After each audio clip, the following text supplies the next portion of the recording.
आपल्या स्वतःला विचारून बघावं की आज आपण काय करायला आहोत. अरे तुम्ही ऑफिसात 9 दिवसात त्या बदलताय आणि महाग साड्या खरेदी करताय. ह्या साड्या सावित्रीबाईच्या कृपेने तुमच्या अंगावर आहे की ज्या साड्यांवर उघडपणे शेरवळे मारता येत नाही म्हणून ती लहान पोरांच्या आमची शेरवळे दिलेली. या सगळ्यांची जाणीव ज्या दिवशी फक्त महासत्ता होऊ शकतो. अन्यथा तुम्ही किती काही म्हणा, भारताला महासत्ता जर बनायचं असेल तर सत्तामूलक समाज निर्मितीचं स्वप्न पाहिलं पाहिजे आणि ते स्वप्न जगलं पाहिजे तरच भारत महासत्ता बनू शकतो. नाहीतर हे फक्त बोलायचीच कधी आणि बोलायचाच भात आहे. आज सगळ्यांना महात्मा ज्योतिबा फुले यांच्या जयंतीच्या मनापासून शुभेच्छा देताना हे मात्र मी खास करून आमच्या भगिनींना सांगेन, आमच्या मुलींना सांगेन की जा आणि ज्या येत नाही त्यांच्याजवळ बोला की बाई तू का नाही आलेस, की तुझ्यासाठी महात्मा फुलेंनी, बाबासाहेबांनी, सावित्रीबाईंनी काय केलं नाहीये, काय केलं हे सोडून द्या, काय केलं नाही हे सांग. आणि हे ज्यावेळी आम्ही नीटपणे त्यांच्यामध्ये जाऊन बोलू किंवा त्यांना घेऊन या येते, जर आम्ही चुकीचं बोलत असलो तर त्या आम्हाला करेक्ट करतील, आमचं काय म्हणणं नाही.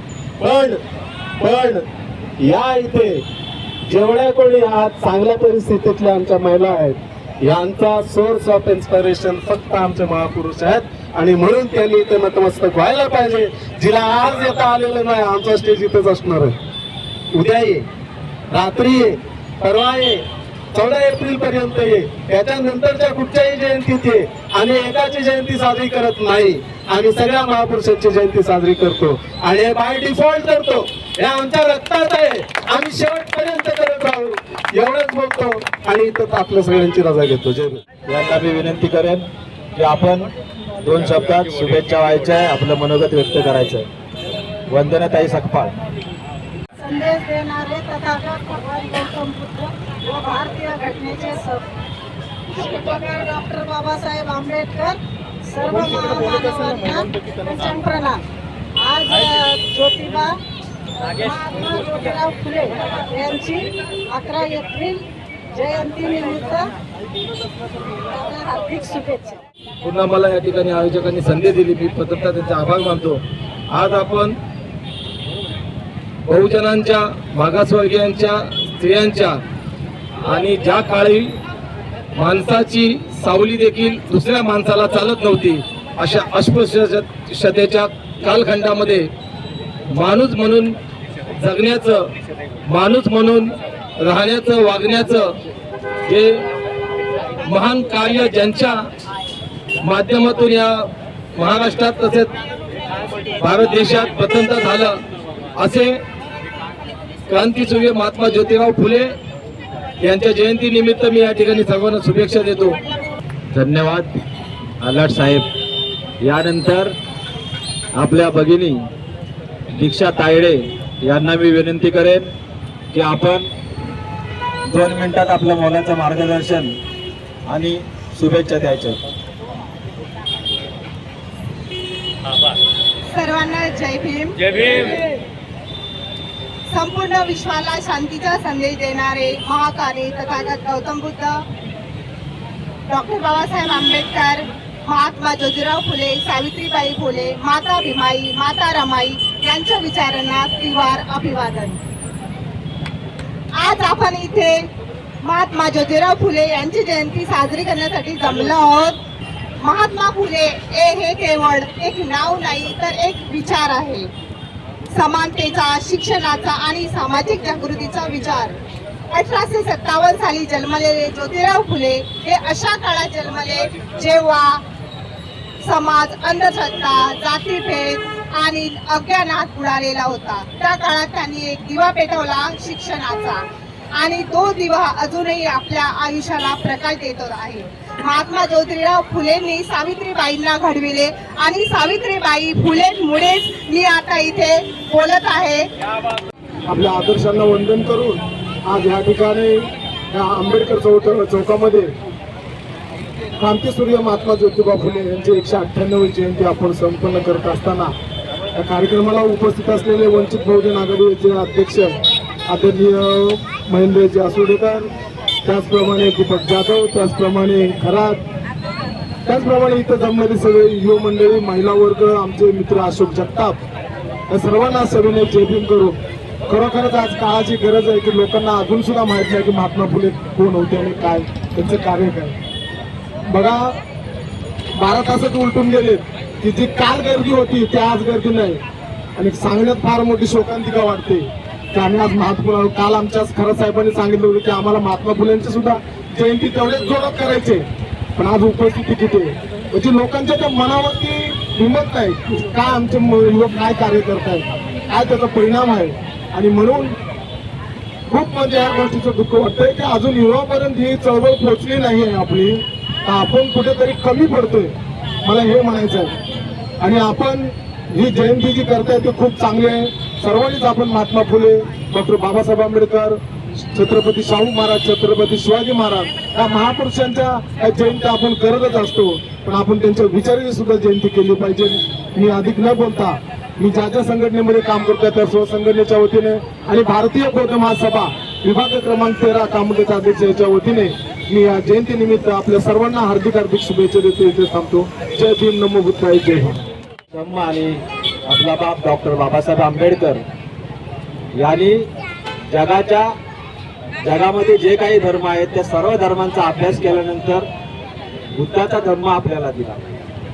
बाबासाहेब बुद्ध आणि कार्ल मार्क्स लिहितात, जगामध्ये सगळे वाद आहेत, ब्राह्मणवाद आहे, मार्क्सवाद आहे, परंतु एकच वाद असा आहे की आंबेडकरवाद हा जगाला मोडून उडू शकतो.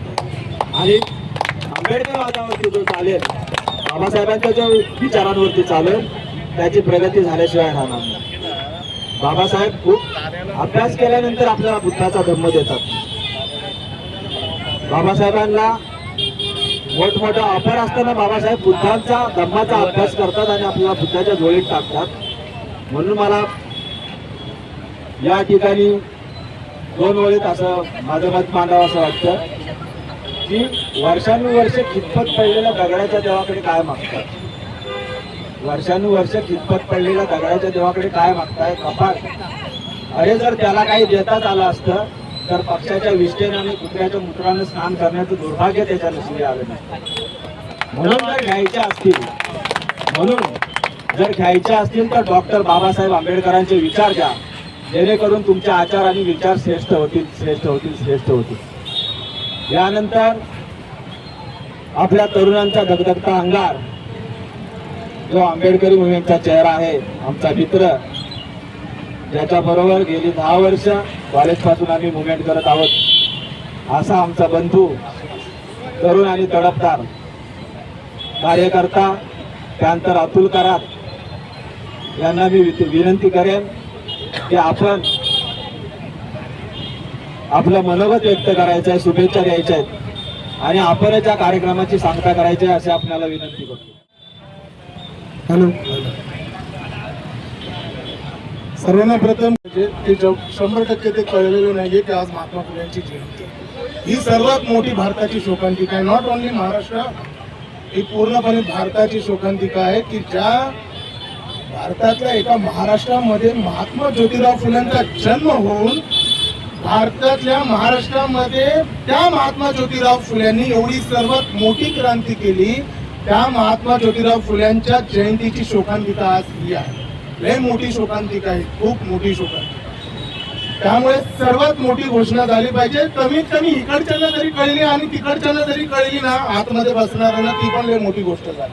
कारण की तिकडं पण अशी मेजवानी आहे की तिकडं कढीपत्ता वगैरे टाकून आहे ना, ज्यावेळी मेजवानी घ्यायची असते ना तोच कढीपत्ता बाहेर टाकून दिला जातो. त्यामुळे तिकडं पण कळलं पाहिजे. घोषणा आपण एकत्र दिली पाहिजे. महात्मा ज्योतिराव फुल्यांचा, महात्मा ज्योतिराव फुल्यांचा, महात्मा ज्योतिराव फुल्यांची सर्वात मोठी. एवढं तर बोलणं हे फक्त इथेच नाही निघत, अख्ख्या भारतामध्ये निघतं, वर्ल्ड मध्ये निघतं. पण मला इथे हे सांगायचं, सुमेध, ओंकार, मनोज, सचिन, भाई, मी, सूरज, विकास, मी ह्या सर्व तरुण पोरांना काय बोलतो माहितीये का, आता सर्वात पहिले ना आपल्या सर्वांची जिम्मेदारी यायला लागलेली आहे. पुढच्या येणाऱ्या 11 तारखेला हा चौक नाही परंतु डिसुला चौकामध्ये 500 जणांना घेऊन आपण तात्यांची जयंती करू. तात्याही तेवढेच महत्वाचे आहेत. त्यांना तात्या बोलायचे परंतु तात्यांचा मन स्वभाव मन मिळावू होता. कधीही कोणाला बाळगलं तर स्वतःच्या मुलासारखं बाळगायचे. यशवंतराव त्यांच्या मुलाचं नाव, छत्रपती शाहू महाराजांनी नाव काय ठेवलं त्यांच्या मुलाचं नाव? यशवंतराव. आणि बाबासाहेब आंबेडकरांनी पण त्यांच्या मुलाचं नाव काय ठेवलं? यशवंतराव. ही थोर आहे जी वारसा हक्क सांगणारी आहे. बोलणं झालेलं एक मेसेज येतो आपल्यामध्ये माहिती आहे ना की जयंती नाचून नाही तर वाचून करायची. का? 363 दिवस वाचतो ना, एक दिवस नाचायला काय जातं आमच्या भगिनींना?